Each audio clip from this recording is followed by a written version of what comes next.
I think after they revealed exactly what they were going to do, they showed what the future of ride sharing is going to look like as far as employment is concerned. And it's definitely going to get a lot more stringent than you think. So let's go ahead and explore how this could be a good or bad thing for us all. Do I even need to tell you at this point that I leave links in the description so that you can see this all for yourself? Let's go right ahead. Waymo's long-term commitment to safety drivers in autonomous cars. As it pilots driverless rides, the company also acknowledges a need for human operators. January 13, 2020. Alphabet Inc.'s Waymo took a big step forward last fall when it began ferrying riders around the Phoenix area in robotaxis without human safety drivers. Humans have been behind the wheel for almost all of the 20 million miles of testing the company says it's completed on public roads. The driverless rides in Arizona don't mean the end for Waymo's human operators. Last summer, the company quietly finalized a multi-year contract with Transdev North America, which provides bus drivers, street conductors, and other transportation workers to airports and cities. The partnership is an acknowledgement that Waymo will be relying on test drivers for many years to come. For the foreseeable future, as we expand and are driving in some of these new areas, it's critical that we have vehicle operators, said Rocky Garf, Waymo's head of operations. They're part of the equation that gets us to fully self-driving. Rather than supply Waymo with contractors for its driving operations, the deal provides test driving as a service, a subtle but key distinction. Transdev replaces a handful of staffing companies that have subcontracted drivers to Waymo. Under those previous arrangements, drivers could only work for 2 years at a time with 6-month breaks in between stints, a rule meant to shield Waymo from claims that it was their employer. The partnership puts more legal space between the drivers and Waymo, allowing them to stay on indefinitely as employees of Transdev. The value of the deal in its first year is in the tens of millions of dollars and could eventually reach 9 figures, according to someone with direct knowledge who asked not to be named, discussing private business details. For the new contract, Waymo required bidders to guarantee they'd hire drivers as full-time employees and to articulate a strategy for career development, according to a person familiar with the process. We're working on having a much clearer career path for these operators, Garf said. Before Transdev, the goal for many safety drivers was to get hired as a Waymo employee, also known as a white badge, before the clock ran out. Everyone's dream is to become a full-time employee through Waymo, said Morgan, a 26-year-old driver who was provided by the company for an interview and who asked to be identified only by his first name. Morgan started driving for Waymo in the summer of 2018 through Attico USA, a staffing company that supplies about 70,000 temporary workers to hospitals, warehouses, factories, and call centers.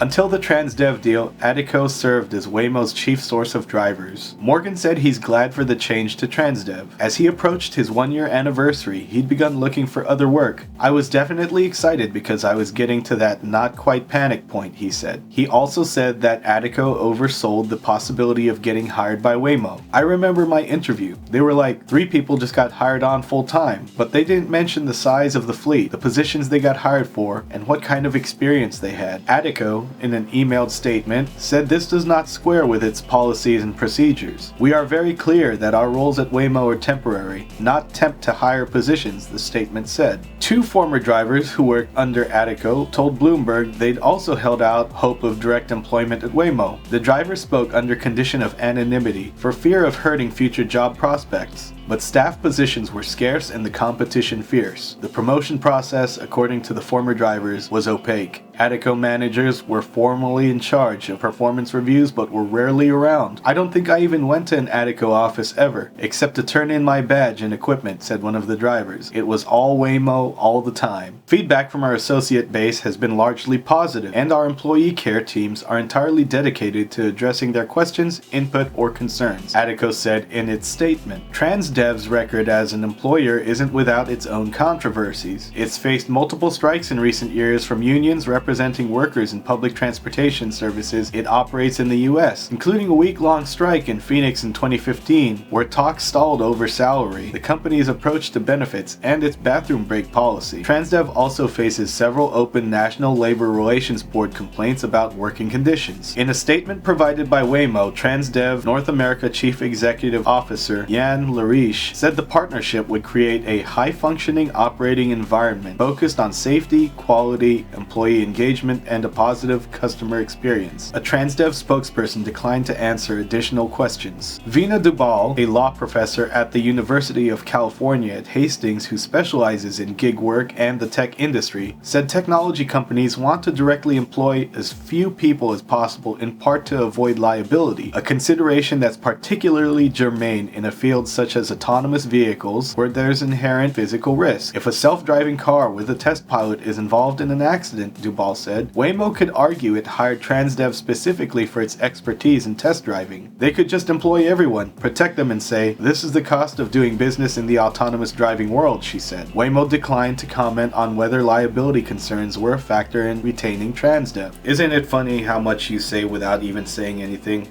Of course they are. Despite their complaints about Attico, the drivers who were interviewed said Waymo test pilot gigs aren't bad. Not only do I get to drive around in a cool car all day, said Morgan, I'm doing something that I think is going to change the future. And it's going to hopefully make roads safer for not only myself, but hopefully for my kids and for everybody else's kids. Under Attico, pay started at about $20 per hour. Most time was spent as a passenger, being driven around sunny Phoenix suburb. I was telling my friends it was the greatest scam I had ever uncovered, said one former driver. It was an awful lot of money for an awful little bit of work. The greatest difficulty of the job, according to multiple former drivers, is staying alert through the dull, repetitive hours of cruising. One took breaks to do jumping jacks, rolled down the windows and turned up the radio to combat drowsiness. You really go into podcasts, said another. Still, the driver said, not everyone stayed alert all the time. We even had people eat full meals behind the wheel, which is not safe. Drivers are keenly aware of the contradiction at the heart of their jobs. The whole goal is to work to eliminate your own position, which is a really weird thing to come in every day thinking, said one former driver. Withholding the white badge is one of the many ways Waymo reminds its drivers that it's looking forward to the day when they're no longer around. Both drivers and riders are instructed to keep interactions minimal. It was a very awkward experience, said a former driver. They're instructed not to talk to you.